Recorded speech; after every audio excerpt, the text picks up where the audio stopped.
8:37. Saludamos a esta hora vía telemática a Selene López, politóloga que ya nos acompaña. ¿Cómo está, Selene? Buenos días, bienvenida. Le saludamos a Alexis Moncayo, quien le habla, Licenia Espinel. Tras el paro nacional se alistan cambios que se anunciarán hoy, que se reconfirmarán hoy en el gabinete ministerial. Se habla de la salida del ministro de Economía, Simón Cuevas, de la ministra de Salud, Jimena Garzón, del titular de la CENESID, de lo que se conoce hasta el momento. Hay también anuncios de cambios en la política minera e hidrocarburífera, todo esto a raíz del paro nacional. ¿Cómo queda el gobierno? ¿Cómo mira usted estos cambios? ¿Van a servir en algo para un poco conducir estos 10 puntos que han pedido las organizaciones sociales que estuvieron en esta movilización durante 18 días a nivel nacional? Buenos días, bienvenida. Buenos días, Licenia. Buenos días, Alexis. Pues sí, realmente estamos a la expectativa de los nombres de las personas que van a conformar ahora el gabinete. Y yo creo que el principal problema que tiene Ecuador y que tienen otras democracias de la región es que tenemos estados muy débiles.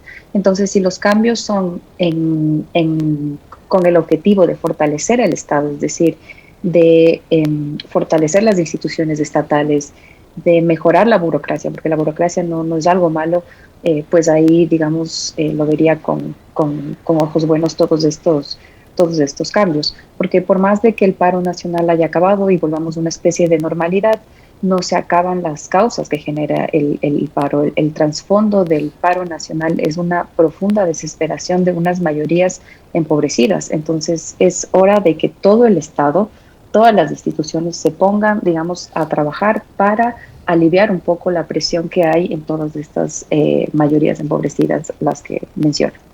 ¿Qué tal, Selene? Qué gusto, un placer como siempre conversar con usted. Qué bueno que no nos atienda ahora desde la vereda, como la vez pasada. Sele, a ver, de lo que se sabe, de lo que se ha comentado en los últimos días, son especulaciones. Que por ejemplo a finanzas iría Pablo Arosemena, que es el actual gobernador del Guayas, que todos sabemos, digamos, cuál es su manera de pensar, lo que él cree, por ejemplo, del rol del Estado, de lo público, etcétera. Entonces ahí, digamos, yo coincido con lo que decía nuestra invitada primero, que debería haber un entendimiento y un procesamiento muy sensible por parte de las autoridades como para poder conectarse con las demandas de la ciudadanía. Pero si pones a alguien como Arosemena en el Ministerio de Finanzas, me da la impresión de que el gobierno no va por esa vía y que más bien lo que pretende Selene es radicalizar lo que hasta ahora ha venido haciendo. Es decir, quieren ellos apretar el acelerador, tomando en cuenta algo. Es un gobierno que en su primer año de funciones tiene más del 80% de rechazo popular. Rechazo popular que no se expresa, por ejemplo, en escenarios como el legislativo, donde no prosperó la destitución. Y fíjese, ayer el Consejo Nacional Electoral también decidió darle un nuevo espaldarazo al gobierno y darle la espalda, de paso, a la ciudadanía, negando la entrega de los formularios para la revocatoria. Entonces, con ese escenario, digamos, ¿va un proceso de pacificación o lo que estamos haciendo es probablemente expectando lo que será el origen y el inicio de un nuevo conflicto? Pues Alexis, sobre la primera parte, ahí tiene razón. Si estamos utilizando, digamos, los cambios del gabinete para, digamos, transar con las influencias políticas, es decir, si yo pongo en los lugares de ministros a personas que vienen de los partidos o voy a cumplir cuotas de lo que fueron las votaciones de la Asamblea, realmente no estoy viendo las instituciones del Estado como instituciones que tienen que resolver problemas de la ciudadanía. Y la idea de gobernabilidad en sentido lato alude a eso, es decir, en que hay unas demandas sociales y en la habilidad de los gobiernos para poder satisfacerlas. Si yo no tengo esa intención de satisfacer las necesidades de la gente y quiero poner, digamos, a las personas más aptas que hay, que entienden lo público, que entienden la importancia de la eficacia, de la eficiencia, de que las instituciones tienen que escuchar, tienen que hacer caso a lo que la ciudadanía pide. Si no estoy pensando en esta idea, realmente no entiendo cómo el gobierno puede pensar sobrevivir políticamente los 3 años, porque solo un ejercicio de pensar un plan ahora, ciertos ideas, principios que puedo acordar con otras fuerzas políticas, porque nada es, digamos, un ejercicio puramente tecnócrata ni meritocrático, sino incluso si yo puedo acordar con las fuerzas políticas, pero acordemos sobre ideas y principios y no que sea una negociación solo por puestos, cargos y transar con influencias políticas como se ha venido haciendo hasta ahora. Entonces sí veo con un poco de preocupación, pero no veo otra forma realmente que el gobierno pueda sostener sus otros 3 años si no es corrigiendo el rumbo del Estado ahora. Selene, el próximo viernes van a comenzar la instalación de estas mesas técnicas, el tiempo de los 90 días para concretar esos 10 puntos que han pedido las organizaciones sociales en el paro nacional está corriendo. El gobierno nacional se va a sentar ya en estas mesas con una credibilidad bastante baja, así lo dicen al menos las encuestas en ese sentido. ¿Qué posibilidad de éxito tienen estas conversaciones? Como dices, Licenia, es verdad que el gobierno se sienta con una credibilidad baja porque, digamos, vimos que el manejo del conflicto fue fue un poco, digamos, no fue el adecuado, porque la credibilidad es lo más importante que tienen los políticos. Y si yo, para resolver un conflicto que tengo, digo que tengo COVID, después pongo un estado de excepción, después quito el estado de excepción, después pongo a un montón de interlocutores a hablar, realmente pierdo la verdad en la palabra. Ya la gente no me cree y mis interlocutores tampoco estoy siendo serio con las personas con las que yo me estoy sentando a negociar. Entonces hay un gran golpe a la credibilidad, no solo del presidente, sino de las instituciones en general. O sea, la ciudadanía ya no ve a la Asamblea como el lugar que representa a las mayorías y tampoco ve al Ejecutivo como quienes pueden representar, tampoco se ven representados en el Ejecutivo. Entonces se siente el gobierno con un gran golpe a la credibilidad, un gran golpe a la legitimidad y sobre todo también se sienta, yo creo que como un interlocutor como la CONAIE que sale victorioso de esto, porque demostraron que el derecho a la protesta, el derecho a la movilización, que son, digamos, derechos sagrados en democracia, que los repertorios de acción clásicos, como las movilizaciones, realmente tienen un fin. Es decir, se llegan a ciertos, logran incidir en la agenda pública, logran corregir el rumbo de lo que es el gobierno. Entonces, lo malo, digamos, de este acuerdo es que, y ya ha pasado antes, que no necesariamente se cumplen las medidas que pide la CONAIE y no todas son posibles de cumplir. Entonces, siento que hay esas dos disyuntivas en esta reunión. Ahora, Selene, la democracia ecuatoriana, a mí esto es algo que siempre me inquieta, lo hemos conversado con usted en varias ocasiones. La democracia ecuatoriana es una democracia todavía emergente, ¿no? O sea, y es una democracia que aparentemente está pendiendo de un hilo. La legitimidad que debería tener la oposición, las fuerzas de oposición, con 2 gobiernos consecutivos que han etiquetado a las oposiciones como enemigos a los que hay que eliminar, a los que hay que anular, no adversarios políticos con los que hay que debatir y confrontar, sino enemigos a los que hay que anular. ¿Qué tan necesario es para la democracia entender el rol que tienen, por un lado, las autoridades y por otro lado, las oposiciones? Acá los opositores, por intentar aplicar un artículo de la Constitución, les han llamado golpistas. A Issa, desde el gobierno, se los ha llamado terrorista. A Neboda, Correa y a Issa se los ha empaquetado en el triunvirato del golpismo y de la conspiración. ¿Qué tan legítimo es eso y cuánto finalmente termina aportando en un país que todavía no termina de entender incluso cómo funciona la institucionalidad? Una institucionalidad que también se ha venido a menos y que forma parte de esa democracia tan frágil. Pues concuerdo contigo, tenemos una democracia muy frágil. A mí me gusta un término que utiliza un profesor de ciencia política que se llama Manuel Alcántara, de que tenemos una democracia fatigada.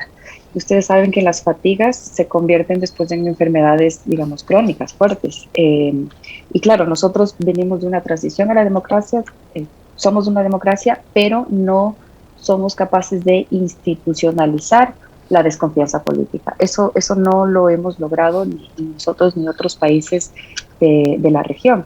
Y una de las consecuencias del paro que acaba de pasar y una de las consecuencias, digamos, de las consecuencias en general por todo el manejo político de los últimos años es esta profunda desconfianza política. Es decir, Ecuador es el tercer país de toda América Latina que tiene más desconfianza en las instituciones. Y esto es grave porque la confianza institucional es un factor clave para la sociedad, es uno de los requisitos fundamentales para la gobernanza. Sin confianza institucional ni siquiera se puede pensar en un desarrollo económico, porque si no siento yo las bases para crecer, es decir, si yo no tengo las bases institucionales, yo no tengo la certeza de que se van a cumplir los acuerdos a largo plazo, no hay desarrollo económico posible. Y sobre todo a mí lo que me preocupa en un país como Ecuador es la profunda crisis de intermediación política, porque la gente tiene la percepción de que la política no tiene la capacidad real de transformar sus condiciones de vida. Entonces, si la política no sirve para nada, los políticos no sirven para nada, y digamos, esta percepción genera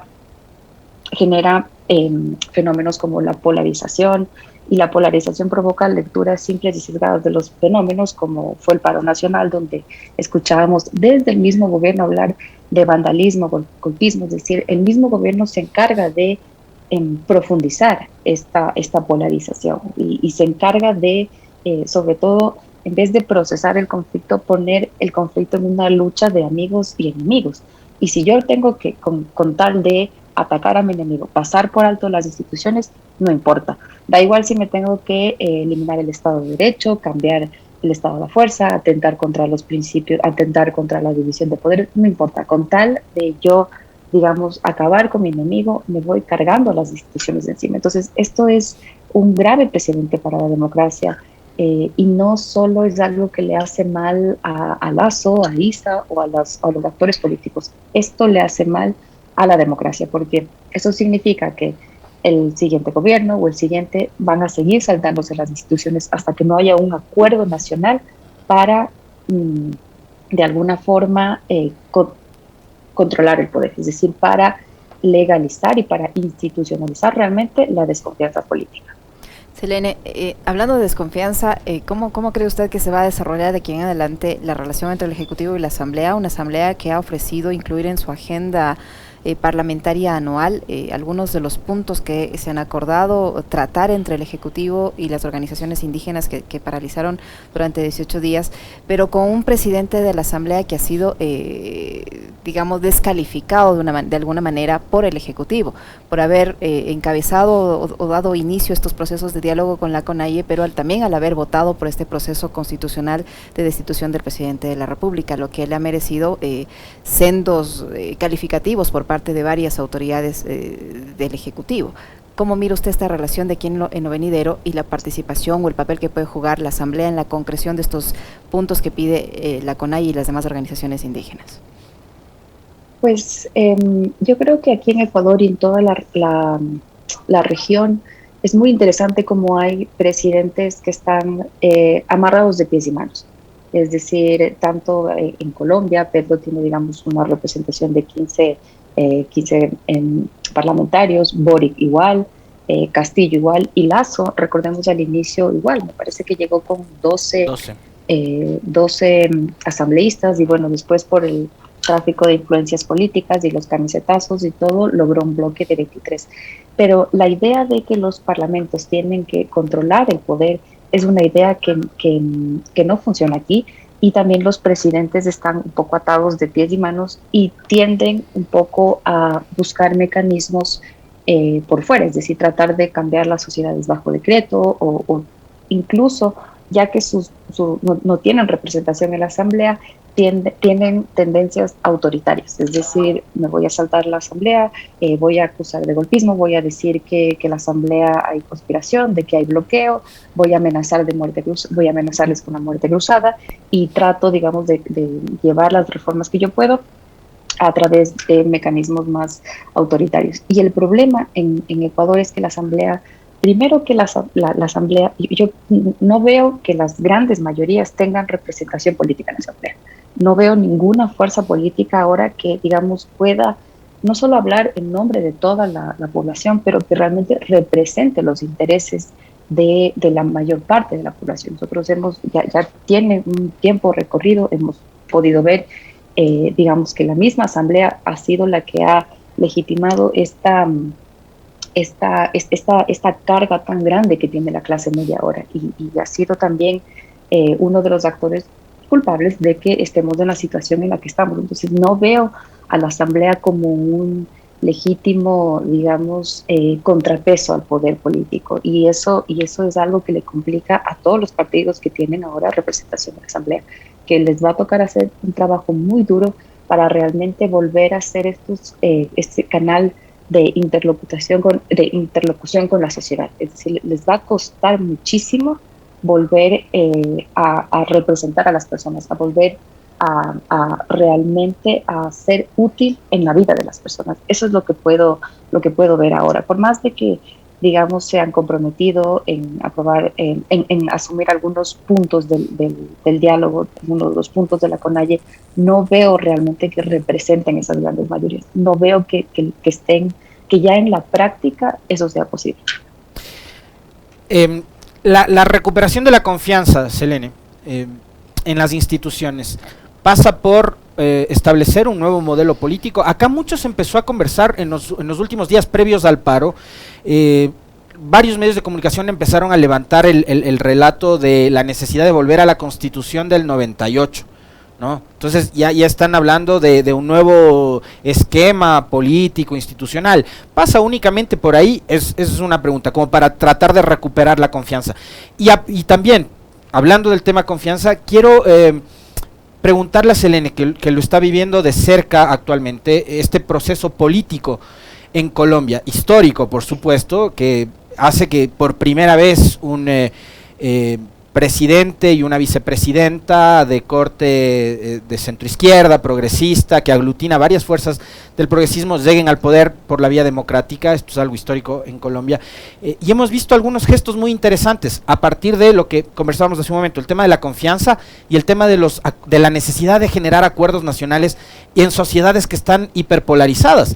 Y veía, por ejemplo, la imagen de Gustavo Petro reuniéndose con Rodolfo Hernández, su contendor en la segunda vuelta, y la foto que creo yo ha sido la más comentada de todas, la reunión con Álvaro Uribe, ¿no? Que era probablemente algo que pocos se podían imaginar, pero que Petro y Uribe lo hicieron posible. Entonces, vemos que finalmente esas cosas se pueden dar, ¿no? Se pueden dar. En países como Colombia, donde la polarización ha llevado a la sociedad a unos niveles de violencia impresionantes. Entonces, ¿cómo lo está viviendo Colombia este proceso, Selene? Y en el caso del Ecuador, si es que lo práctico sería volver a una constitución, generar una nueva constitución, etcétera, etcétera, que es lo que se ha tratado de plantear como para establecer nuevamente una institucionalidad más fuerte que pueda recuperar la confianza en la gente. Muy buena pregunta, Alexis. Yo creo que si me pones a mí a ver cuál es la diferencia entre lo que está pasando en Ecuador y lo que está pasando en Colombia, y es que los actores políticos en Colombia acá superaron este dilema que existe entre la representación y la responsabilidad. ¿Qué significa la representación? De cuando uno es un actor político, representa una parte, unas ideas, representan, digamos, aquí lo que representa Petro, el progresismo, la izquierda, como le quieras llamar. Pero cuando ya eres cargo público, ya no solo representas la parte, sino tienes la responsabilidad de representar al conjunto. ¿Qué significa representar al conjunto? Entender que eres el presidente de los que te votaron, pero también de los que votaron a Rodolfo Hernández y también, digamos, de los que en primera vuelta se sienten identificados con Álvaro Uribe. Entonces, esta madurez política, esta sensatez incluso es importante, superar el dilema entre la representación y la responsabilidad. Pero lo que pasa acá es que se reconocen los actores políticos. Es decir, en campaña es interesante porque se dijeron de todo abiertamente, es digamos, un contraste político, un contraste de ideas. A veces también se van a las falacias a los golpes de cuerpo y todo. En una campaña se dice todo, pero ya en el ejercicio del gobierno uno tiene que poder reconocer al adversario político. El problema en Ecuador es que no se reconocen a los actores. Es decir, vimos al presidente de la República decir, yo no me voy a sentar con Leonidas Diz. Vimos al Estado meter preso al presidente de la CONAIE. Esto es histórico, o sea, nunca había pasado desde 1980 es meter preso al presidente de la CONAIE. Eso no quiere decir no solo que yo le estoy que no le reconozco al presidente de la CONAIE como un interlocutor legítimo con el que yo me tengo que sentar, sino que realmente estoy pasándome todo el Estado de Derecho, estoy manejando el conflicto de la peor manera posible, no lo estoy reconociendo y lo estoy encarcelando, entonces es terrible. Y no solo, y esto no es algo que viene desde ahora, yo me acuerdo que al inicio del gobierno de Lasso ya había esta incapacidad de reconocer a los adversarios políticos. Se reconocen a sus pares, a la gente de la IDE, reconocen un poco a los socialcristianos, pero recuerden que también después vino toda esta idea del triunvirato de la conspiración. Entonces, si yo no reconozco a Nebot, no reconozco a Correa, no reconozco a Issa, no puedo hablar de ningún acuerdo nacional, no puedo hablar de ninguna especie de salida política dialogada con todos los actores, porque la única forma de salir adelante en este problema es un acuerdo nacional. Y ahí se tienen que sentar todos. Muy claro. Muchísimas gracias, Selene. Siempre un gusto conversar con usted. Le molestaremos frecuentemente. Gracias, Selene. Gracias, Yesenia. Gracias, Alexis. Fuerte Cuídense abrazo. mucho. Un abrazo.